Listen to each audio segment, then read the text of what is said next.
You are about to see in the next few minutes one of two bowlers win $15,000. This is one of them, Dick Robinette of West Virginia. He'll begin the absolutely final game. Fred? Dick Robinette finished strong for 228 in the second game. Throws, looks good. He's in, and the 4-pin Roxy does not carry. Robinette opened with 187. Roy Lown, the youngster from El Paso, a southpaw with 203 in the second game. Robinette finishing with a 4-bagger for 228 to defeat Lown 228 to 194. It is games won, not total pins. Each man has won one game. This is the third and the final. $15,000 to the winner, $8,000 to the runner-up. The cover, the 4-pin, and Robinette has it.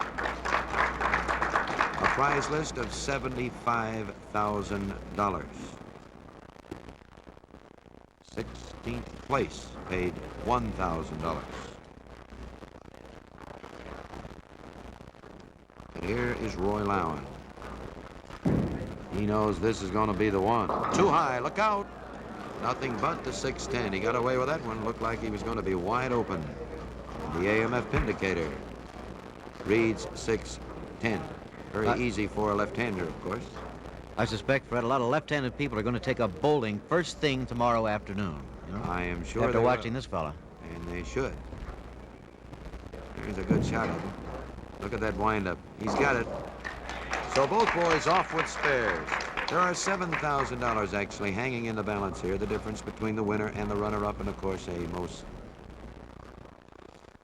beautiful trophy, bowling trophy, I believe I've ever seen. You'll see it before we get out of here. That'd fit on the mantle, wouldn't it, Jim? It sure would.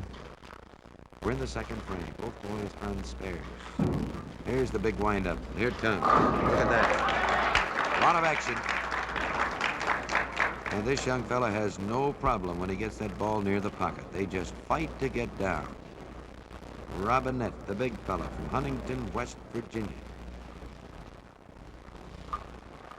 Two big surprises, two boys going to the finals, two that I'm sure were never figured on.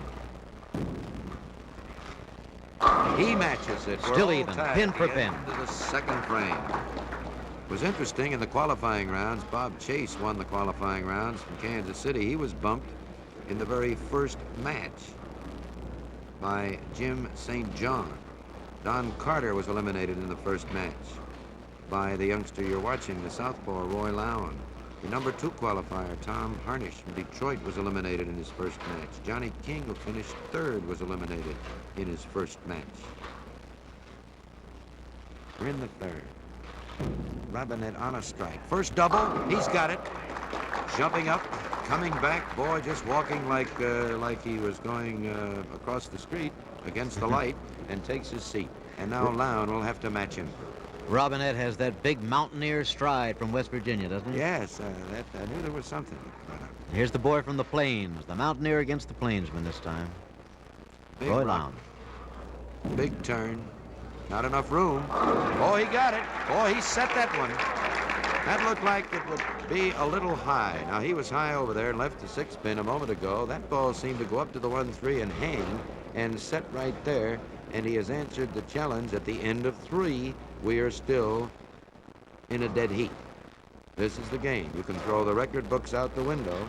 It's this game to decide the winner.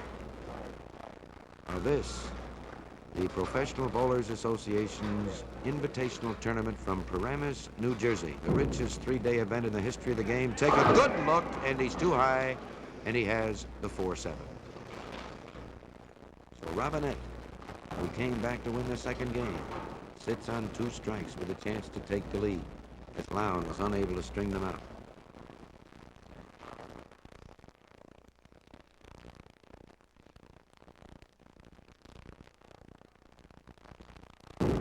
Cross lane, be careful. No shot, covers beautifully.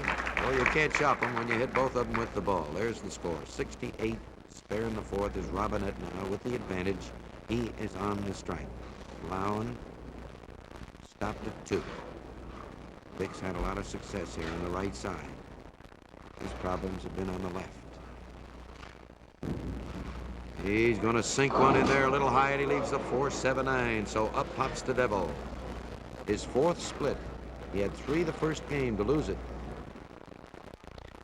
All right, now, Fred, how can he make this one? This Well, one this looks is pretty tough. Much like the 4-9 that we looked at a while ago, the 7-pin naturally means nothing. The idea is to get the ball there on the left side of the center pin. And here we see Roy Lown. I don't think he wants to watch it.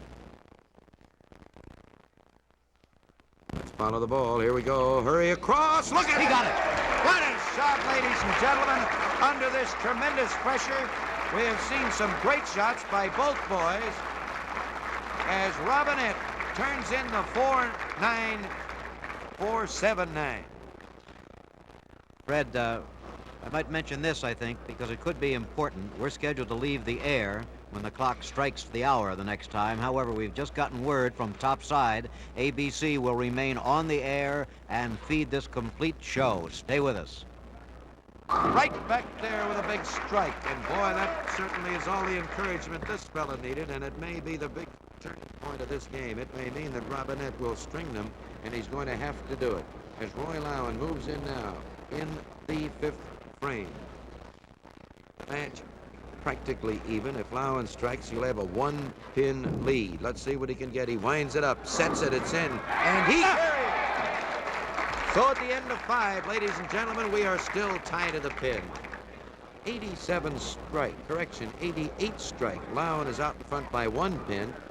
Robinette is 87 strike, a matter of a pin, which might not make too much difference because it's going to be the man who can string out the strikes.